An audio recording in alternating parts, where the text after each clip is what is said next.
Le jour où l'idée d'adopter un nouvel animal de compagnie est entrée dans notre foyer fut à la fin d'un printemps inhabituellement épuisant. La maison portait encore les échos de notre vieux chat, une créature grognonne mais attachante dont les ronronnements avaient rempli nos vies pendant plus d'une décennie. Il était décédé en silence, comme le font souvent les vieux chats, s'éteignant avec la douceur du crépuscule. Le vide était palpable, un silence qui s'accrochait avec obstination à chaque recoin. Ma femme, Anna, était toujours plus ouverte concernant sa douleur, ses yeux s'humidifiaient au moindre souvenir. Moi, en revanche, j'avais choisi la voie stoïque, croyant que rester occupé atténuerait la douleur. Mais même moi, je ne pouvais pas nier l'étrange vide qu'il avait laissé derrière lui. C'est lors d'un café d'Anna avec son amie Julia que le sujet a surgi. Julia, toujours un tourbillon d'opinions et de conseils non sollicités, a suggéré un chien. En regardant Anna, j'ai pu distinguer un mélange d'espoir et d'appréhension. Je pouvais sentir que l'idée avait déjà pris racine dans son cœur avant même qu'elle n'ouvre la bouche. Je me souviens m'être penché en arrière sur ma chaise, laissant la notion s'installer entre nous. Un chien ? L'idée me paraissait presque étrangère. Nous avions toujours été des gens à chat, optant pour leur compagnie silencieuse et leur affection prévisible, bien que distante. Un chien était une toute autre créature, un engagement qui aboyait, nécessitait des promenades et exigeait une attention à un niveau que je n'avais jamais envisagé. Pourtant, la voix d'Anna avait ce léger tremblement d'émotion que je n'avais pas entendu depuis des semaines. « Cela pourrait nous faire du bien », dit-elle doucement, passant ses doigts sur le bord de sa tasse de café. Et à ce moment-là, je me suis retrouvé à acquiescer, même si la partie la plus prudente de moi-même levait un sourcil. Dès le lendemain matin, l'enthousiasme d'Anna avait pris vie. Je l'entendis consulter des listes sur Internet, passer des appels et parler à des éleveurs et des agences d'adoption. La maison, qui avait été trop silencieuse pendant si longtemps, se remplit de l'énergie de ses projets. J'entendais des bribes de ses conversations ou des mots comme dressage, école, obéissant et test de tempérament passaient tandis qu'elle marchait dans le salon. Ma réticence initiale commença à se transformer en curiosité, une petite étincelle hésitante au début. Il était impossible d'ignorer sa vitalité retrouvée, même si cela signifiait s'aventurer dans l'inconnu avec elle. Avec le recul, ces jours furent un étrange mélange d'attente et de nostalgie. Anna m'entraînait dans ses réflexions, débattant des races et des noms possibles. Je souriais et jouais le jeu, bien qu'en partie je m'accrochais aux vieux souvenirs de notre chat blotti sur le canapé, indifférent au monde. Je n'étais pas prêt à lâcher le passé, mais je ne pouvais pas non plus éteindre l'excitation d'Anna. La douleur que nous partagions se transformait en quelque chose de plus porteur d'espoir, du moins pour elle. Je sentais un changement dans l'air, subtil mais indéniable, comme le moment avant la pluie. L'idée d'accueillir un chien dans nos vies n'était plus seulement une suggestion, elle devenait un plan. Et dans ce plan, je trouvais un inattendu fil de réconfort. Il ne s'agissait pas tant de remplacer ce que nous avions perdu que d'oser recommencer.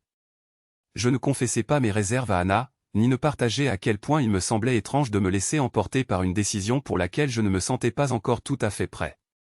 Mais quand elle me regarda avec ce mélange d'espoir et de peur, je sus que je la suivrais. Car parfois, aimer signifie suivre quelqu'un sans être sûr de l'endroit où le chemin vous mènera. Les jours qui suivirent notre décision donnèrent l'impression d'entrer dans un tourbillon, propulsé uniquement par l'enthousiasme infatigable d'Anna. Elle se levait à l'aube, la lumière de l'ordinateur portable éclairant son visage tandis qu'elle parcourait des pages et des pages de sites d'adoption et de listes d'éleveurs. La maison bourdonnait de sa nouvelle énergie, interrompue occasionnellement par ses exclamations « Regarde celui-ci !»« Oh ! Celui-là est magnifique !» Je levai les yeux du journal ou arrêtai ma gorgée de café pour écouter ou murmurer un son d'approbation. Mon intérêt était sincère, mais son niveau de dévouement me submergeait. Anna s'était lancée dans cette entreprise avec la même intensité qu'elle avait organisé notre mariage, chaque détail devait être parfait et aucun compromis n'était accepté. Les options semblaient infinies, petite race, moyenne, énergique ou calme, hypoallergénique ou non. Je l'entendais parler à ses amis, recueillir des avis tout en passant d'un onglet à l'autre, regardant des chiens avec des noms comme Couille ou Titan. Un jeudi soir, alors que nous naviguions ensemble sur deux. Photo, les yeux d'Anna s'illuminèrent en voyant l'image d'un chien au dos fort et large, avec une expression à la fois imposante et douce. « C'est lui », dit-elle presque en un murmure, comme si elle venait de le comprendre. Un chien de montagne des Pyrénées. Mes sourcils se sont levés. Un chien de montagne des Pyrénées n'était pas simplement un animal de compagnie, c'était un gardien, un engagement avec des défis et des récompenses. J'hésitais, observant l'image de l'énorme animal. L'idée d'un chien de cette taille errant dans la maison me suscitait autant de curiosité que d'inquiétude. Un chien de montagne des Pyrénées était plus qu'un animal de compagnie, c'était un protecteur, connu pour sa force et son intelligence. Je l'imaginais parcourir notre couloir, ses lourdes pattes faisant grincer le plancher, toujours alerte, toujours vigilant. Ce n'était pas le genre de chien qu'on choisit à la légère, mais plutôt celui qui exige de la préparation. Je n'étais pas sûr d'être prêt pour cela, avec ma routine de matin tranquille et de soirée de lecture. Je regardais Anna, son visage illuminé d'enthousiasme, et compris que pour elle, c'était une aventure, quelque chose que nous allions affronter ensemble, mais avec elle aux commandes. J'ai soupiré intérieurement, conscient du poids de ses attentes. Anna défendait son choix avec passion, parlant de la loyauté de la race, de son intelligence et de la perfection qu'il serait pour de longues promenades dans le parc ou pour surveiller la maison lorsque nous serions absents. Pense Y, Marc, dit-elle, la voix pleine de conviction, ce chien ne fera pas que combler le silence, il ramènera la vie à la maison et la protégera. La certitude dans sa voix rendait mes doutes petits, presque triviaux. Je ne pouvais pas nier ses avantages, en partie, ce dynamisme qu'un animal apporte me manquait aussi. Mais la réalité de gérer un animal aussi grand et dominant planait au-dessus de moi. De toute façon, je gardais ces préoccupations pour moi, considérant que c'était peut-être un défi qui valait la peine d'être relevé. J'acquiesçais, avec la compréhension silencieuse qu'il s'agissait plus de sa quête que de la mienne. Je la suivrais, comme je le faisais souvent, parce que parfois sa passion finissait par nous entraîner tous les deux vers un nouveau chapitre, que nous soyons prêts ou non. L'éleveur que nous avions contacté confirma qu'une portée serait prête à être vue la semaine suivante. Anna nota la date sur son téléphone, les yeux brillants d'un mélange de joie et de nervosité. C'était un regard que je n'avais pas vu depuis quelque temps et qui éveilla quelque chose en moi, une espérance réticente. Ce week-end-là, les préparatifs commencèrent. Nous parlâmes de cours de dressage, cherchâmes des endroits dans la maison où le lit du chien pourrait tenir et discutâmes brièvement de noms. Elle proposait des noms majestueux comme Argus ou Titan, tandis que je plaisantais avec des noms plus simples comme Buddy ou Max. Anna leva les yeux au ciel mais rit de ce rire qui allège l'atmosphère de la pièce. C'était étrange de sentir la maison se transformer avant même l'arrivée du nouveau membre. L'attente était tangible, nous poussant vers un avenir que je pouvais à peine imaginer mais que je sentais le besoin d'embrasser. La maison commença à changer de petites manières, nous fîmes de la place, ajustâmes mentalement nos routines et parlâmes beaucoup des responsabilités que nous partagerions. Il y avait un accord tacite selon lequel ce chien serait une entreprise partagée, presque une épreuve, non seulement de la logistique quotidienne mais aussi des blessures silencieuses que nous portions encore de la perte. Et tandis que nous comptions les jours pour rencontrer le chien de montagne des Pyrénées, je sentais que la tension silencieuse de l'anticipation crépitait dans la maison, remplissant le vide laissé par le passé avec quelque chose de nouveau et d'inattendu. Les premières semaines après avoir ramené le chien de montagne des Pyrénées à la maison furent un tourbillon de nouvelles routines et d'ajustements, marqués par une énergie qui semblait raviver toute la maison. Dès l'instant où nous l'avons ramené, ce chien, que nous avons appelé Argus, a pris de la place, non seulement physiquement mais aussi émotionnellement. Il était encore plus grand en personne que sur les photos, avec des épaules larges et un pelage épais et douillet. Ses yeux sombres et attentifs suivaient nos mouvements avec une intelligence presque humaine, et l'intimidation initiale que je ressentais se transforma rapidement en admiration. C'était comme s'il comprenait qu'il assumait un rôle allant au-delà de celui d'un simple animal de compagnie, il faisait partie de notre famille. Anna devint pratiquement inséparable d'Argus. Elle se levait à l'aube pour le promener en laisse dans le parc avant que la plupart des gens n'aient bu leur premier café du matin. Je les observais depuis la fenêtre, écouta. Ente son rire tandis qu'Argus tiraillait joyeusement sur la laisse, bondissant sur l'herbe avec un enthousiasme débridé. La scène était douce amère, j'étais heureux de la voir si pleine de vie à nouveau, l'ombre qui l'avait enveloppée depuis la mort de notre chat se dissipait à chaque pas qu'elle faisait aux côtés de ce puissant nouveau compagnon. Mais je ressentais aussi une pointe d'autre chose, peut-être de la nostalgie pour les après-midi tranquilles où notre vieux chat se blottissait sur mes genoux pendant que je lisais. Argus était affectueux d'une manière que je n'avais pas anticipée. Malgré sa taille et sa force, il était tendre, presque soumis. Il posait son énorme tête sur mes genoux quand je m'asseyais sur le canapé, les yeux mi-clos, comme s'il attendait un mot d'approbation ou une gratouille derrière les oreilles. Son poids et sa chaleur m'étaient étranges, mais réconfortants. Sans m'en rendre compte, je commençais à lui parler pour combler le silence qui me semblait auparavant si assourdissant. Quand Anna n'était pas là, c'était à moi de le promener. La laisse semblait lourde dans mes mains, mais avec elle venait une sensation de responsabilité et de respect qui grandissait de jour en jour. Malgré mes réticences initiales, Argus s'intégra étonnamment bien dans notre foyer. Son énergie apporta une vitalité qui avait été absente trop longtemps, un antidote au sentiment persistant de perte. Cependant, tandis que l'attention d'Anna se concentrait sur son dressage, le comblant de câlins et d'éloges, je ne pouvais m'empêcher de sentir les aiguillons de la solitude me piquer. Elle était si absorbée, si concentrée sur chaque commande et chaque mouvement de sa queue, qu'il semblait se forger un nouveau lien qui effaçait le reste du monde, y compris moi.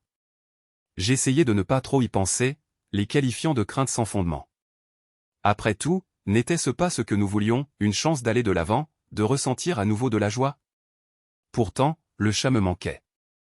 C'était une nostalgie silencieuse dont je ne parlais pas à Anna. La maison avait pris un nouveau rythme, rempli des aboiements joyeux d'Argus et du claquement de ses griffes sur le sol tandis qu'il explorait chaque pièce. C'était un changement bienvenu, mais non sans moment de nostalgie. Parfois, tard dans la nuit, quand la maison s'apaisait enfin, je m'asseyais dans le salon et me souvenais du doux ronronnement de notre chat, la façon dont il poussait mon livre avec sa patte jusqu'à ce que je le mette de côté. Argus était différent. Il s'asseyait à mes côtés, sa présence lourde mais non invasive. C'était une nouvelle sorte de compagnie, une que je commençais à apprécier à ma manière. Avec le temps, il devint évident qu'Argus nous avait déjà réclamés comme siens. Il surveillait la maison la nuit, les oreilles dressées au moindre craquement, avant de s'installer au pied de notre lit, un gardien silencieux. C'était réconfortant, un rappel que le changement, bien que déconcertant, pouvait apporter des cadeaux inattendus. Malgré mes occasionnelles vagues de nostalgie, je me surprenais à sourire plus souvent. Le rire d'Anna était revenu, clair et sincère, et bien que la perte de notre chat projetât toujours une ombre, elle était désormais adoucie par la présence de ce nouveau membre loyal de notre famille. Tout commença un après-midi ordinaire. Anna était sortie faire des courses et j'étais assis à la table de la salle à manger avec une tasse de café tiède, mettant à jour des emails professionnels. La maison était silencieuse, à l'exception du bruit sourd d'Argus changeant de position près de mes pieds. D'un geste distrait, je me penchai pour le caresser sur la tête, sentant la chaleur de sa fourrure et prenant une seconde pour apprécier sa présence stable. Puis mon ordinateur portable émit un bip avec une notification, m'indiquant que je devais chercher certaines choses sur l'ordinateur familial, celui que nous avions dans le bureau. Je me levai, les oreilles d'Argus bougeant légèrement tandis qu'il me regardait m'éloigner. Dans le bureau, j'activai l'écran de l'ordinateur, qui était en mode veille, et une page que je ne reconnaissais pas apparut. La barre de recherche affichait quelques mots qui me firent froncer les sourcils, chien pour intérêt contre nature. Le terme semblait étrange, déplacé et franchement déconcertant. Je clignai des yeux, à moitié convaincu d'avoir mal lu. Mon premier instinct fut de le rejeter comme un spam ou une fenêtre pop-up accidentelle, mais plus je le regardais, plus des questions surgissaient dans ma tête. Qui avait cherché ça? Et pourquoi? La pièce me parut plus petite, comme si les murs se rapprochaient de moi. Je naviguai dans l'historique de recherche, espérant le trouver vide ou avec des recherches banales sur des conseils de dressage de chiens ou les meilleurs jouets pour chiens. Mais il était là, qui trônait maladroitement entre des recherches de salons de toilettage et des articles les régimes alimentaires pour chiens. Mon esprit s'emballait, essayant de trouver des explications, chacune moins satisfaisante que la précédente. Cela pouvait être juste une coïncidence, une erreur, ou même un mauvais clic qui avait mené à cette phrase si étrange. Mais au fond, une étincelle d'inquiétude avait déjà pris racine. 1000 pensées me traversèrent l'esprit, toutes teintées de malaise. Cela aurait pu être Anna? Non, ça ne collait pas. Sa dévotion envers Argus était claire, une affection pleine, comme celle que l'on a pour un membre de la famille, avec l'innocence qui correspondait à sa nature affectueuse. Pourtant, l'inquiétude persistait, rongeant les bords de ma conscience. Je me penchai en arrière sur ma chaise, essayant de rester rationnel. Peut-être était-ce quelque chose d'innocent, quelque chose de complètement explicable que je ne comprenais pas encore. Mais l'idée d'en parler à Anna me nouait l'estomac. Cela me semblait incorrect, comme si je l'accusais. La confiance entre nous, qui avait survécu à tant de choses, semblait soudain fragile. Je décidai de laisser tomber, du moins pour le moment. Il n'était pas juste de tirer des conclusions basées sur une seule recherche. Les gens cherchent des choses étranges sur Internet tout le temps, que ce soit par simple curiosité ou à cause de fautes de frappe qui mènent à des résultats insoupçonnés.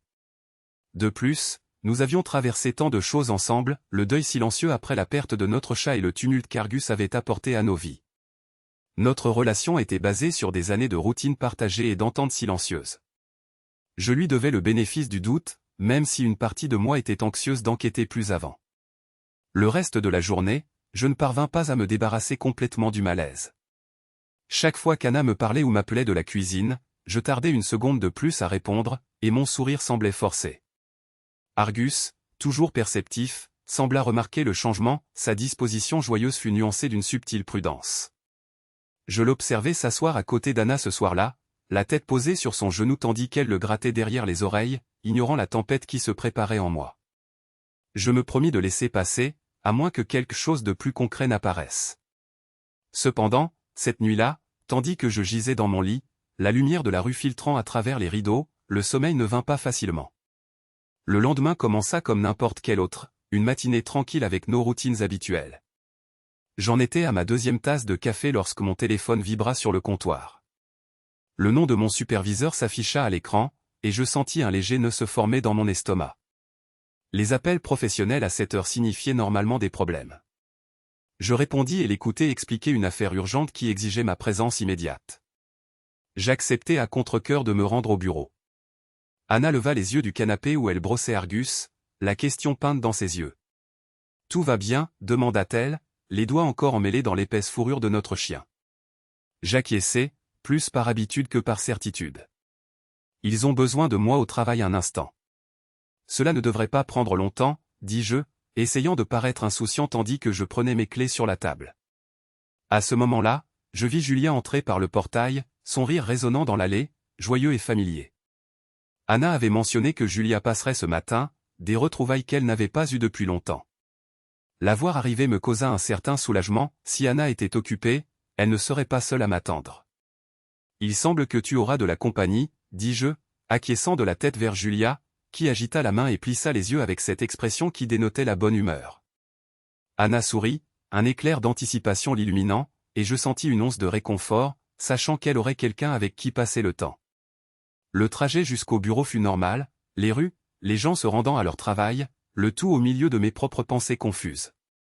J'essayais de me concentrer sur le problème du travail, mais mon esprit revenait à l'étrange découverte sur l'ordinateur et à l'inquiétude persistante que je n'arrivais pas à dissiper. J'augmentai le volume de la radio, espérant que la musique noirait mes pensées en spirale, mais cela ne fit que remplir la voiture de bruit au lieu de paix. Environ 15 minutes plus tard, alors que j'étais arrêté à un feu rouge, mon téléphone vibra de nouveau. C'était un message de mon superviseur, crise résolue. « On n'a plus besoin de toi. Profite de ta journée. » Je restai quelques secondes à regarder l'écran, sentant une vague d'irritation me monter à la poitrine. Tant de précipitation pour rien. Je soufflai bruyamment et murmurai « Merde ». Ce n'était pas un soulagement. Cependant, en revenant, l'idée de S. Reprendre Anna avec mon retour précoce me remonta un peu le moral. Peut-être pourrais-je prendre un café avec elle ou partager quelques plaisanteries avant que Julia ne parte.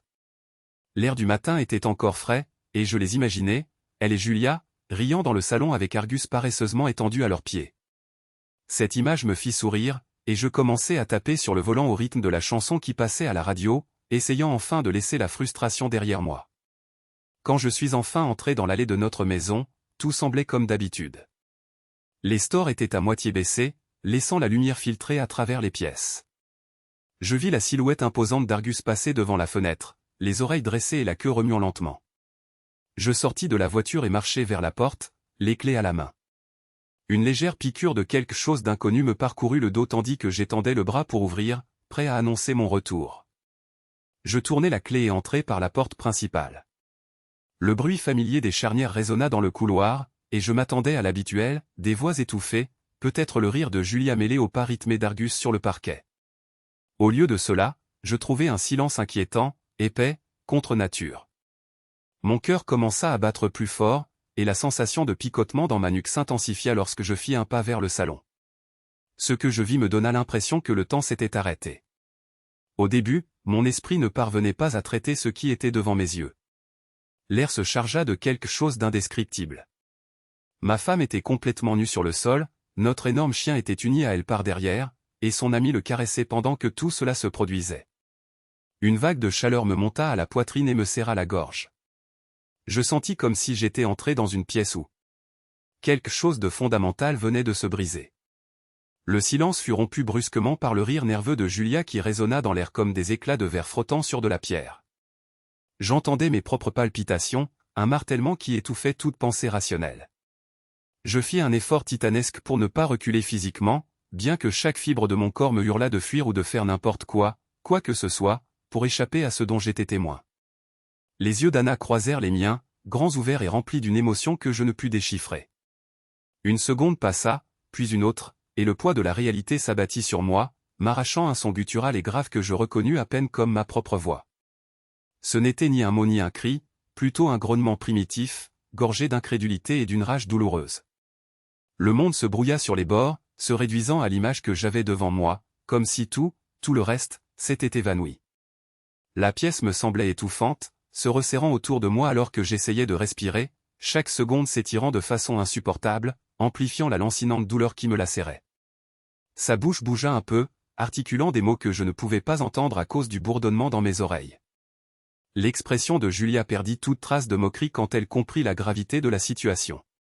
Argus, indifférent à la scène, changea de position, sa queue frappant le sol une fois avant de rester immobile. Dans ce moment figé, je sentis quelque chose de profond et d'important se briser. C'était comme si le fondement de tout ce qui m'était familier se réduisait en miettes sous mes pieds. Une décharge d'émotions s'empara de moi aux trahisons, fureur, incrédulité ou me laissant immobile, incapable de faire un pas en avant ou en arrière. La pièce me semblait à la fois trop lumineuse et trop sombre, ma vision se rétrécissant tandis que la réalité s'imprimait avec une acuité impossible à ignorer. Quand la réalité revint en force, ce fut comme si un barrage se rompait, libérant toute la tension qui m'avait laissé paralysé. Je désignai la porte, la voix aiguë et tremblante. « Pas », dis-je, le regard rivé sur Julia. Son sourire disparut en un instant, remplacé par un mélange de surprise et peut-être de crainte. Elle hésita une seconde avant de ramasser ses affaires en toute hâte. Le bruit de ses mouvements, le froissement du tissu et ses pas précipités emplirent l'espace tandis qu'elle s'éclipsait sans oser me regarder. Je sentis sa présence s'estomper comme les derniers échos d'un orage, laissant derrière elle un silence douloureux. Anna s'était redressée, se couvrant à la hâte d'une couverture, ses yeux écarquillés, rougis, cherchant quelque chose sur mon visage, pardon, compréhension, le moindre signe que je lui permettrais de s'expliquer. Je n'étais plus là pour l'écouter. Il m'était insupportable de la regarder, de sentir l'ardeur de la trahison dans chaque cellule de mon corps. « Tu dois partir », réussis-je à articuler d'une voix rauque mais ferme. Le poids de ces mots. Elle tomba entre nous comme une pierre inamovible. Elle tressaillit, et un instant la rébellion sur son visage s'effondra, dévoilant une vulnérabilité crue. « Marc, s'il te plaît », commença-t-elle, mais je l'interrompis d'un brusque hochement de tête. « Non, ne dis rien. Fais juste tes affaires et va chez tes parents. » Chaque mot était comme un poignard qui s'enfonçait plus profondément en moi, mais je tins bon. Je ne pouvais penser à rien d'autre qu'à la nécessité immédiate de mettre de la distance entre elle et moi, d'éloigner de ma vue l'image insupportable que je venais de voir. La maison, qui avait toujours été un refuge, devint soudain suffocante, chargée de trahison. Anna resta immobile quelques secondes, comme si elle pesait son prochain pas, puis elle se dirigea en silence vers le couloir. J'entendis des tiroirs s'ouvrir et se fermer, les bruits étouffés de ses vêtements et ses tentatives pour retenir ses sanglots. Ses pleurs m'étaient familiers, bien que dans ce contexte, ils me parussent totalement étrangers, à en donner le vertige. Je restai dans le salon, ancré à l'endroit où mon monde s'était effondré. Les murs semblaient rapetisser tout en résonnant des souvenirs qu'ils abritaient. Je ne me faisais pas confiance pour la suivre, pour la regarder en face ou écouter quoi que ce soit qu'elle voudrait me dire. Au dernier moment, la seule chose que je savais clairement, c'était que c'était la fin, que quelque chose que je croyais incassable s'était détruit de manière irréversible. La porte se referma d'un clic derrière elle, un son qui résonna dans le silence définitif et sans appel. Je relâchai mon souffle en un frisson, et le salon devint étrangement vide, comme si tout ce qui m'était familier avait été arraché à la racine. Argus était toujours là, dans le coin, le regard fixe, incapable de comprendre ce qui s'était passé. Sa présence me faisait mal, un rappel de tout ce qui venait de se perdre. Je le regardais, ne sachant si j'y trouverais du réconfort ou si son regard ne ferait qu'approfondir le vide en moi. Le choc s'infiltra dans mes os. Je fis les 100 pas dans la pièce, essayant de lier une pensée cohérente, mais tout n'était que chaos d'émotions submergentes, colère, incrédulité, peine. Finalement, je me laissai tomber sur le canapé, les mains sur la tête, m'efforçant de reprendre mon souffle. Cependant, le contrôle n'était déjà plus qu'une illusion, éparpillé comme des morceaux de verre, avec la confiance et l'amour que j'avais crus indestructibles. Je savais qu'il y aurait des décisions à prendre plus tard aux paperasses, explications, questions d'amis et de famille, mais à cet instant, la seule chose que je pouvais faire était de rester là, anéanti par la certitude que tout était fini. La maison me semblait étrangère, habitée par les échos d'un rire et d'un amour qui s'était évanoui trop facilement. Il n'y avait plus de retour en arrière. Quel que fût le chemin à suivre, ce serait sans la vie que je connaissais, et cette certitude pesait plus lourd que tout ce que j'avais affronté. Le processus de divorce fut froid et bureaucratique, un contraste saisissant avec le tourbillon d'émotions qui avait secoué ma vie quelques jours plus tôt à peine. Je m'assis au bureau de l'avocat, engourdi par l'ambiance stérile et le froissement des papiers qui scellaient la fin de près d'une décennie de mariage. Sa voix me semblait lointaine tandis qu'il m'expliquait les étapes à suivre, des mots comme « bien » et « différences irréconciliables » ponctuaient l'air sans m'atteindre vraiment. C'était surréaliste d'entendre ma vie résumée en termes légaux qui dépouillaient l'histoire de toute sa chaleur et de sa complexité. Mais j'avançais, poussé par la détermination de briser le dernier fil d'un lien qui ne pouvait plus être sauvé. La nouvelle du divorce se propagea rapidement, comme c'est souvent le cas dans une petite ville. Amis et voisins qui saluaient Anna avec des sourires et des discussions occasionnelles auparavant, murmuraient maintenant dans son dos. La trahison n'avait pas seulement brisé notre mariage, elle avait envoyé des ondes de choc à travers notre cercle social, reconfigurant les relations et les loyautés. Les gens me lançaient des regards de côté, certains me montrant leur sympathie d'un geste, d'autres gardant leur distance, ne sachant peut-être pas comment gérer la gêne. Pour Anna, les rues qui lui étaient si familières devinrent hostiles, lui rappelant quotidiennement ce qu'elle avait perdu et le rôle qu'elle y avait joué. Le poids de l'examen public l'oppressait, transformant des tâches simples comme faire les courses ou aller au café du coin en des parcours ardus de regards et de murmures. J'apprenais ces rencontres par des amis communs qui chuchotaient avec prudence, craignant de s'enfoncer dans la boue des commérages. Je ne ressentais pas de joie en entendant ces récits, mais une tristesse creuse qui me confirmait l'inévitable, la confiance qui avait autrefois cimenté notre vie s'était brisée si radicalement que les conséquences ne pouvaient être autres. Anna décida de déménager peu après, emportant le peu qui lui restait dans la maison et louant un appartement de l'autre côté de la ville, assez loin pour tenter de faire table rase sans avoir le passé à portée de main. J'appris le déménagement par des connaissances et par un message bref et pragmatique qu'elle me laissa, une simple liste de points sur la façon dont elle comptait gérer sa part. Ni excuse ni supplique de compréhension, seulement la dure réalité d'une vie divisée et les échos de ce que nous avions autrefois construit, désormais éparpillés et hors de notre portée. Le déménagement ne dissipa ni les murmures ni les regards, l'histoire de notre divorce était restée gravée dans la mémoire collective. Pour Anna, cela signifiait un quotidien où son nom résonnait avec des teintes de scandale. Pour moi, affronter le silence d'une maison vide et les nuits immobiles peuplées des échos de conversations passées. Je trouvais une étrange paix dans cette solitude, l'opportunité de reconstruire quelque chose d'intime, quelque chose qui n'appartenait qu'à moi. Au fil des semaines qui se transformèrent en mois, la vie fit son chemin avec un mélange de routine renouvelée et une indépendance jusqu'alors inconnue. J'appris à cuisiner des plats simples pour moi, je réorganisai les meubles pour ne pas être piégé par d'anciens souvenirs, et je sortis Argus pour des promenades de plus en plus longues. La douleur de la trahison ne disparut pas, mais elle s'atténua jusqu'à devenir un souvenir supportable, une leçon durement acquise. J'imagine que la vie d'Anna suivit un schéma similaire, avec des moments de reconstruction séparés des miens par un abîme qui ne pouvait plus être comblé. C'est dans cette distance que je trouvais les premiers signes de paix.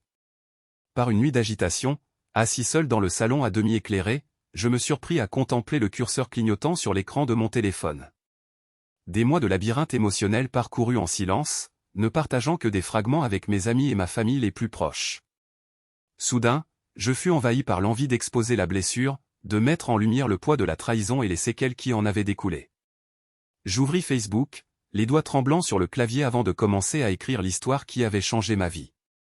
Je ne le faisais pas par vengeance ni pour chercher l'approbation, c'était un besoin brut d'exprimer ma vérité, de donner une voix à une douleur qui avait longtemps pourri en moi.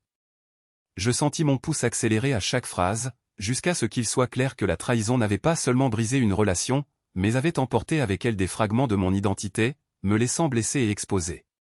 Quand j'eus fini de rédiger, j'hésitais. Le bouton « Publier » me renvoyait le regard, l'étape définitive pour jeter ce chapitre de ma vie sur les réseaux, où des centaines, sinon des milliers, le verraient. Je relus le texte, non pour corriger des erreurs, mais pour m'assurer que c'était bien ce que je voulais dire. C'était l'histoire de ma douleur, de la perte de confiance et de la reconstruction que j'essayais d'entreprendre. Je pris une profonde inspiration et cliquai sur « Publier ». Mon expérience fut lancée dans le vide numérique, où, en quelques minutes, elle commencerait à être visible par des centaines de personnes. Le silence immédiat qui suivit fut étrange, comme si toute la maison retenait son souffle. Les premières réactions ne tardèrent pas à arriver, commentaires de soutien d'amis proches, mots de réconfort, messages reconnaissant la souffrance que j'avais révélée. Comme une boule de neige, la publication commença à prendre de l'ampleur. Les commentaires et les partages augmentaient, certains provenant de connaissances qui avaient des histoires de trahison similaires et offraient une solidarité qui me faisait me sentir moins seul. Toutes les réponses ne furent pas bienveillantes. Certains remirent en question la pertinence d'exposer quelque chose d'aussi privé, m'accusant de laver mon linge sale en public et me condamnant avec des mots acérés qui me firent plus mal que je ne voulais l'admettre. En même temps, le post devint viral, partagé par des inconnus qui se sentaient émus par le thème de la trahison et de la perte, ou qui trouvaient simplement le récit suffisamment percutant pour le diffuser. Chaque notification, chaque « j'aime », commentaire ou partage, me rappelait à quel point j'étais exposé. J'oscillais entre une étrange sensation de soulagement d'avoir fait entendre ma voix et la gêne que ma douleur soit devenue un spectacle. Certains m'applaudirent pour mon honnêteté, me qualifiant de courageux pour m'être ouvert de manière si personnelle. D'autres, inévitablement, prirent le parti d'Anna, soulignant qu'il y a toujours deux versions à une histoire. La dualité des réactions reflétait le même chaos émotionnel que j'avais ressenti après avoir découvert la trahison. Des amis avec qui je n'avais pas parlé depuis des années me contactèrent, leurs messages se mêlant à ceux d'étrangers qui m'offraient conseil ou réconfort. Parmi tout ce tumulte, il y avait des voix qui me touchèrent réellement, des personnes qui avaient vécu des situations similaires d'infidélité ou de tromperie et qui, à travers mon récit, revivaient et partageaient leurs propres douleurs. Lire leurs expériences me fit ressentir un degré de connexion inattendu. J'appris la réaction d'Anna par des tiers. La dimension publique que tout cela avait prise la blessa, et la répercussion accentua la chute libre dans laquelle elle se trouvait déjà. Par moments, je ressentis de la culpabilité, me demandant si mon acte était allé trop loin. Mais une autre partie de moi restait ferme, c'était mon histoire, ma douleur, et elle n'avait pas le droit de décider comment je devais l'exprimer après tout ce qui s'était passé. Petit à petit, la publication s'évanouit dans le flot constant de contenu qu'est Internet. Après quelques semaines, un autre sujet viral fit son chemin et l'attention se déplaça, mais pour ceux d'entre nous qui étaient directement impliqués, les conséquences s'étendirent bien au-delà de ces jours de fureur. Je trouvais une catharsis insolite dans le fait d'avoir partagé ma vérité, même si elle était imparfaite et controversée. C'était un témoignage de ce que j'avais vécu, une ligne de démarcation entre le chapitre qui se fermait et celui qui s'ouvrait ensuite. Pour la première fois depuis longtemps, je sentis que je retrouvais ma voie. Avec le temps, la vie s'installa dans une nouvelle forme de routine, bien que « routine » ne définisse pas exactement ce qu'est la reconstruction d'un projet de vie à partir de morceaux brisés. La maison, autrefois pleine de souvenirs partagés, devint plus silencieuse mais non vide. Argus, avec sa présence attentive, devint un rappel de ce qui avait été vécu et, en même temps, un compagnon pour ma solitude. Je décidai de le garder, non par devoir ou commodité, mais parce qu'au milieu du chaos, il était le seul point de confiance. Il était là chaque nuit où l'insomnie me guettait, sa respiration tranquille me ramenait à la réalité quand le silence devenait insupportable. Prendre soin d'Argus devint une partie de ma guérison, une encre qui me ramenait au présent chaque fois que mes pensées s'enfonçaient dans l'obscurité. Je le sortais le matin, une chose qu'Anna et moi faisions ensemble auparavant, mais qui était maintenant mon propre rituel. Pendant que le quartier s'éveillait pas à pas, la douleur s'atténuait. Argus trottinait à mes côtés, les yeux vifs et les oreilles dressées, sans se douter de la responsabilité silencieuse qui le remplissait, me maintenir en marche jour après jour. Parfois, le regarder me donnait un pincement au cœur, car il avait été là, il faisait partie de tout ce qui s'était passé, un témoin muet de la façon dont notre mariage s'était effondré. Cependant, au fil des jours, cette douleur devint plus douce. Elle cessa d'être un rappel constant de la trahison pour se transformer en un symbole de résilience. Il s'adapta, tout comme moi, surmontant la confusion et la tristesse, trouvant de nouvelles routines qui ne dépendaient plus de ce qui avait été autrefois. En lui, je vis un reflet de mon propre chemin, un parcours non sans cicatrices, mais parcouru avec la persévérance de celui qui survit et avance. Certains amis venaient de temps en temps, choisissant leurs mots avec soin pour ne pas mentionner Anna ni le divorce, à moins que je ne le fasse. Ils admiraient Argus, ce gentil géant qui s'approchait en se penchant pour chercher de l'attention, répondant par un hochement de queue. Peu à peu, la maison acquit une atmosphère différente. Je changeais de petites choses, comme le tapis du salon ou les tableaux au mur. Chaque modification était un signe silencieux que la vie, bien que fracturée, pouvait encore abriter un sens. Les week-ends, qui au début me semblaient éternels, se transformèrent en opportunités d'exploration. Je conduisais avec Argus sur des sentiers et dans des parcs où nous n'étions jamais allés auparavant. Là, avec la brise agitant les feuilles, je le voyais sauter sans souci, content du présent. Il m'était impossible de ne pas être un peu contaminé par cette simplicité.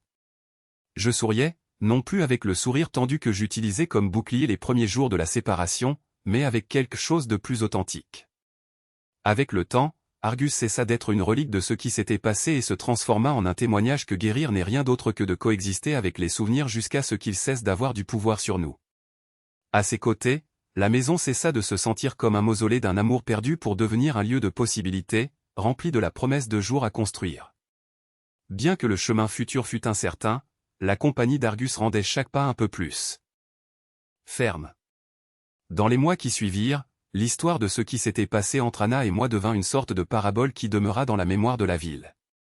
Le scandale, teinté de trahison et de perte, continuait de refaire surface dans les conversations, même après que le premier impact se fût dissipé. Les gens de ces endroits ont une bonne mémoire pour les histoires qui les remuent, et la nôtre le faisait. Elle parlait de confiance, de limites et de cette ligne fine entre l'amour et la dévastation. Pour Anna, cette ombre était impossible à esquiver. Peu importe à quel point elle tentait de repartir de zéro, elle partit s'installer dans une autre partie de la ville, louant un appartement simple où elle essayait de s'accrocher à ce qu'elle pouvait trouver de normalité. Cependant, à chaque pas, des rappels de son passé surgissaient, un regard inconfortable au supermarché, un silence tendu en rencontrant de nouvelles personnes qui associaient son nom aux rumeurs. C'étaient de petites épines constantes qui la maintenaient attachée à ce qu'elle avait été. Dans mon cas, l'épilogue de notre histoire fut plus silencieux mais tout aussi marqué. Je réclamais ma vie morceau par morceau, me redécouvrant sans le mariage qui m'avait défini pendant une grande partie de mon âge adulte. Argus fut mon témoin silencieux, m'accompagnant dans ma propre reconstruction lors des promenades matinales, des nuits froides et des routines qui ne ressemblaient plus à celles d'avant. Tandis que les chuchottis sur Anna ne cessaient pas tout à fait, je choisis de ne pas les alimenter. C'étaient des échos qui s'éteindraient avec le temps, tout comme ma propre douleur, à mesure que j'apprenais à me concentrer sur le présent et sur ce que l'avenir pouvait encore m'offrir, plutôt que sur les blessures que j'avais laissées derrière moi. Malgré tous ces efforts pour s'intégrer à une communauté différente, le passé s'accrochait à Anna comme une ombre. Internet, avec sa mémoire inébranlable, garantissait que la publication que j'avais faite restait vivante, renaissant de temps en temps avec de nouveaux commentaires et débats, prolongeant ce jugement social auquel beaucoup se sentaient en droit de participer.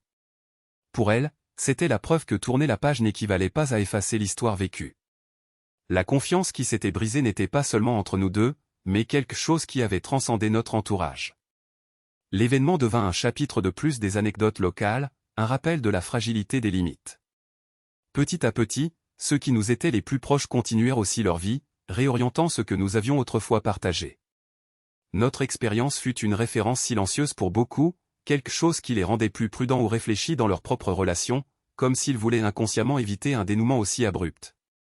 Pour Anna, ce déménagement ne fut qu'un premier pas sur un sentier escarpé vers la survie, plutôt que la rédemption.